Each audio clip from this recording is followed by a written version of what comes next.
আরজি করের ঘটনার সময় যখন ঘটনাটি ঘটলো,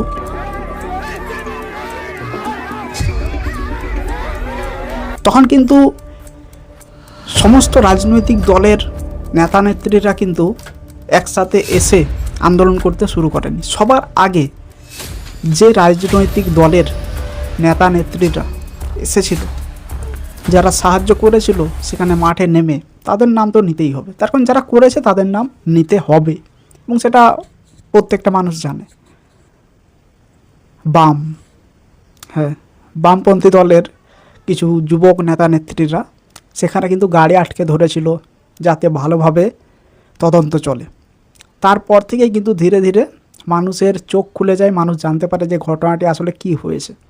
নয়তো হয়তো রাজ্যের মানুষ জানতেই পারতো না যে কি ঘটনা ঘটেছে। তো এখন ব্যাপারটি হয়েছে, তারা বিজেপিতে যোগদান করেছে, তার মা বাবা এখন। তো এখন কিন্তু পুরো ব্যাপারটি হয়ে গিয়েছে রাজনীতিক। অনেকে বলছে যে তার মেয়ের নাম ভাঙিয়ে তারা কিন্তু এবার ভোটে জুড়ে গিয়েছে, রাজনৈতিক দলের সাথে জুড়ে গিয়েছে, এবার তারা রাজনীতি করবে, যেটা অনেকটা কিন্তু নেগেটিভভাবে দেখা হচ্ছে। আবার সেই ডাক্তারের মা বাবার চোখে যদি দেখা হয় তাহলে কিন্তু এটা অনেকটাই পজিটিভ। তারা দেখছে কি আমাদের যে শাসক দল রয়েছে ওয়েস্ট বেঙ্গলে, তারা আমাদেরকে বিচার দিল না ভালোভাবে, তাহলে আমাদের কি করার আছে?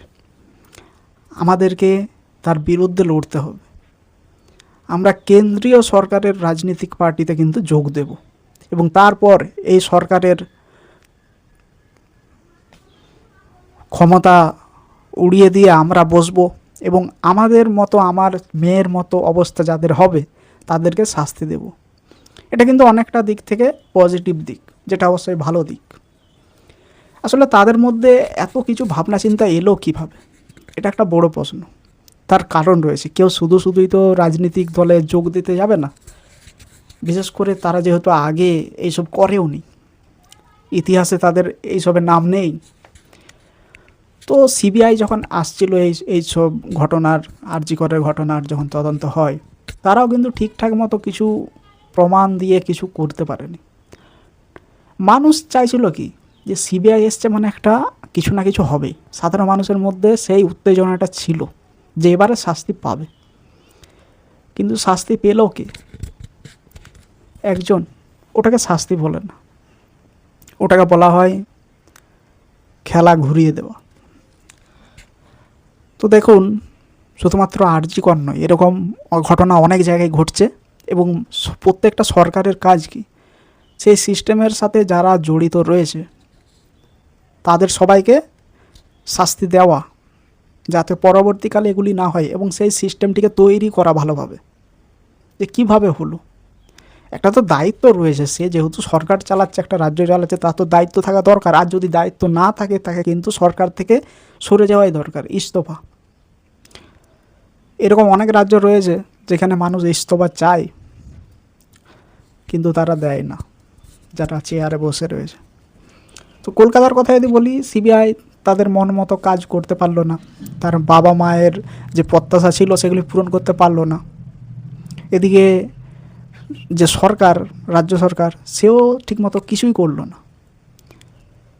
তারপর ধীরে ধীরে তারা যখন দেখলো যে আমাদের হয়ে কেউ কিছু করছেই না, তারা কিন্তু একটা দলের দিকে ঝুঁকে গেল, আর সেই দলটি হলো বিজেপি। তারা যোগদান করার পর কিন্তু অনেক কিছুই বলেছে, যে বামেরাও তাদের বিশ্বাস নিয়ে খেলা করে ভোট পাওয়ার জন্য, অনেক রকম বলেছে। তো সেটি শুনে কিন্তু সিপিআইএমের নেতা নেত্রীরা অনেক কিছু প্রত্যাশাও দিয়েছে, বিপরীত প্রতিক্রিয়া, যেটা কিন্তু হওয়ারই ছিল। তার কারণ তারা অনেকেই কিন্তু লড়েওছে, সেটা কিন্তু তাদের কথা মতো, যে তারাও, তার মা বাবা ভুলে গিয়েছে যে আমরা লড়েছি তাদের জন্য, আমরা না থাকলে হয়তো তদন্তই হতো না। আরজি করে ঘটনার আন্দোলন করতে গিয়ে কলতান দাশগুপ্তকে এমনকি পর্যন্ত জেল খাটতেও হয়েছে, কিন্তু তারা কিন্তু বিজেপিতে দাঁড়ানোর পরে কিন্তু ভুলে গিয়েছে যে কে জেল খেটেছে, কে তাদের নিয়ে আন্দোলন করেছে। তারা সিপিএমকেও কিন্তু ছাড়েনি। তারপর এখন কিন্তু তারা বলছে যে সিপিএম কিন্তু অনেকে আমাদের হয়ে লড়েছে, যেটা কিন্তু একটা বোঝাই যাচ্ছে যে নিউট্রাল থাকার চেষ্টা করছে, এবং হ্যাঁ, এটা থাকা দরকার। তার কারণ যারা করেছে তাদেরকে ভুলে যাওয়া চলবে না, সেটা যেই রাজনীতি হোক। আপনি যদি পুরোপুরি ভুলে যান তাহলে কিন্তু ভবিষ্যতে আপনার প্রতিক্রিয়া আপনার উপরেই পড়বে। আপনি যেমন কর্ম করবেন তেমনই পড়বে। দেখুন, ইনারা রাজনীতি দাঁড়িয়েছে, খুব ভালো কথা, রাজনীতি দাঁড়ানো খুবই দরকার। এবং তারা যদি সিস্টেম তৈরি করতে পারে, জিততে পারে, তাহলে আরও খুবই ভালো। এবং মানুষ চাই যে সত্যের জয় হোক। তো বলবো অবশ্যই আমিও যে যদি ভালো কাজ করে এবং মানুষের যদি ভালো লাগে তাদেরকে ভোট দেওয়ার, তো মানুষ দিক। এবং যেই বিচারটা তারা পায়নি সেই বিচারটা অন্যদের পাইয়ে দিক, ফুল সাপোর্ট রইল। তবে অবশ্যই এটাও মাথায় রাখতে হবে যে পার্টিতে ঢোকার পর শুধুমাত্র একটা পার্টি নিয়ে কথা বললে অবশ্য হবে না। এই নিহত ডাক্তারের মা বাবাকে সেটি কিন্তু মনে রাখতে হবে।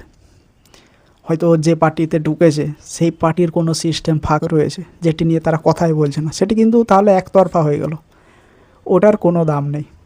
তো দেখার এটি সময়ের সাথে আমরা সেটা তো দেখতেই পাবো, আপনারাও পাবেন। কমেন্টে জানিয়ে দেবেন আপনারা এই নিয়ে কী মতামত। মূল্যবান মতামতগুলি কিন্তু আমি অবশ্যই রিপ্লাইও করবো এবং পড়েও দেখব। এবং আপনার মতামতগুলি কিন্তু অনেক মানুষের কাছে পৌঁছয়। অবশ্যই আপনার মতামত লিখে দেবেন। দেখা হচ্ছে পরবর্তী ভিডিওতে। ধন্যবাদ।